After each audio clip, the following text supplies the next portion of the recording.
Gaya ng inaasahan, tinanong ng entertainment press si Rita Daniela kung ano ang dahilan ng kanyang pag-alis sa Sparkle GMA Artist Center at paglipat sa talent management agency ng Viva Entertainment, ang Viva Artist Agency.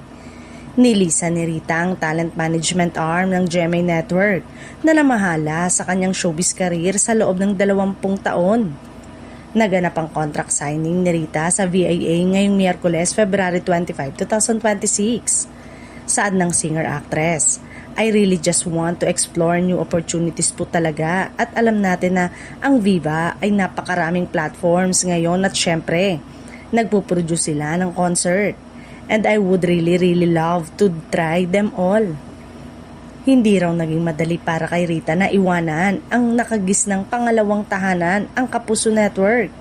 May kinalaman din umano sa paglipat ni Rita sa Viva Artist Agency ang ama niyang si Red Valdez na dating empleyado ng Viva at sumakabilang buhay noong December 2015.